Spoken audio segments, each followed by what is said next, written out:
let's talk about these drafts, though. The Let's do it. APB on the drafts. There are some people who are MI the Niners drafted very high, like recently, Brandon Ayuk and Javon Kinlaw. Should we go through it? You go ahead.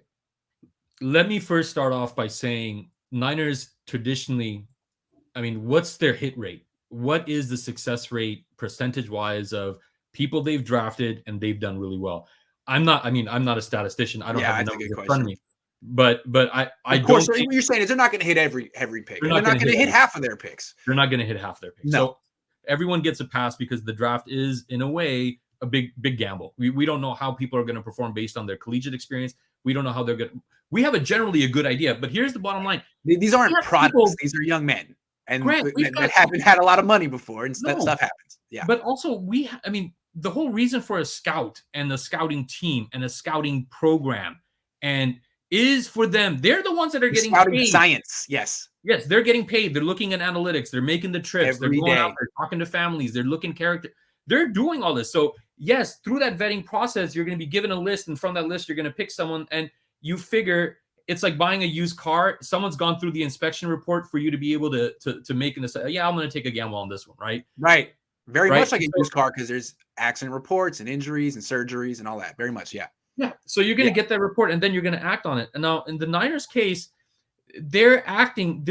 Again, this goes back to Kyle and Lynch. We haven't had success, so we're going to take a little bit more gamble on this next draft. We're going to package a lot more to try to get one good player, Trey Lance.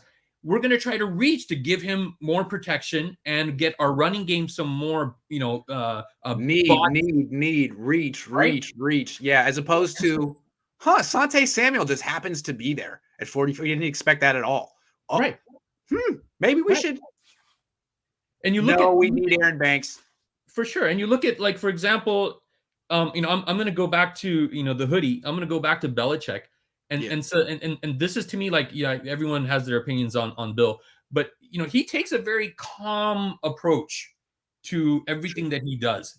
Right. Very calm. You don't see like his demeanor go up and down. Can't tell if he's losing. He's very stoic. Yeah. He's very stoic. Yep. But that transcends also to his decision making. He was firm in, hey, I'm not going to move up. I'm not going to move down. I'm going to let everything fall where it will. Yeah, dude, if Mac Jones had just happened to go 14, he'd be like, all right. Okay. Yeah, I'm good. Okay. I'm good. I'll work with it. I didn't want him at 14. I wanted him at 15. Yeah. Meanwhile, Kyle said if you liked him at 12, you should like him at 3. Bill didn't feel that way. He liked him at 15. That's where he liked him. 15. 3 and 14, 3, 12, 3, 15. That's a big difference. I mean, you're not talking huge freaking difference. Huge, right? So I think with the draft class, let's start with Brandon Ayuk, because I think I have another topic on the Ayukster down below. We do. We're going to get to right? Okay, so let's talk about Ayuk a little bit later.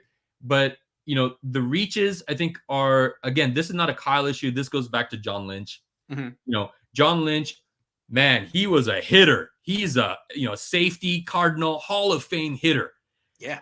Is he hitting on these draft picks? I don't think so. The best hit, I think, is probably back in one of his playing days.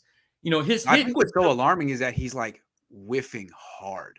He's not getting guys who like contribute, but they were kind of, McGlinchey's like that. The contributor, but he's not what you wanted. No. Straight up whiffs, man. I mean, right. And what is his right now? What is his take on that? Lynch's comments in some of his. I gotta execute. Are you kidding me with this execution? Come on. Yes, they have to execute. You got to draft better, man. You got to draft better. Let's put it draft better, man. You got to draft better. And then, okay, again, going back to the first point, are you putting them in the position to be better? And this I'll say for the Ayuk conversation, but that's the other question they have to ask is, are we putting in enough investment in our investment? Are we spending that time with them? Are we working on their physical game? Are we working on their emotional game? Are we working on them to be better people?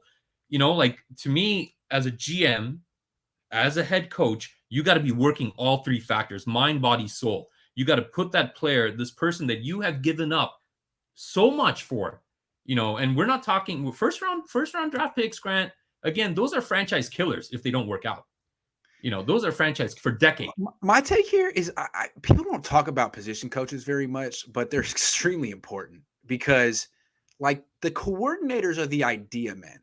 Yeah. And ideas are extremely important, but they don't work unless you can implement all the little techniques that make them work. And that's why Chris Kosarik's so important, Bobby Turner's so important, John Embry's so important. The wide receiver coach, Wes Welker.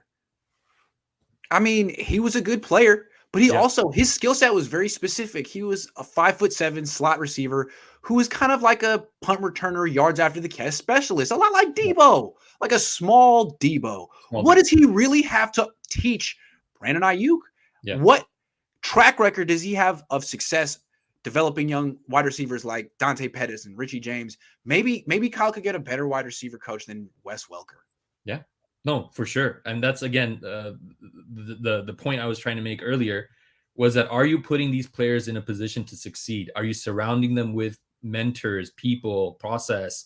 Kyle's never, ever fired a position coach, but he'll say Brandon Ayuk needs to play better, man. Like, I think Ayuk is much more valuable to an organization than freaking Wes Welker at this point. I'm sorry.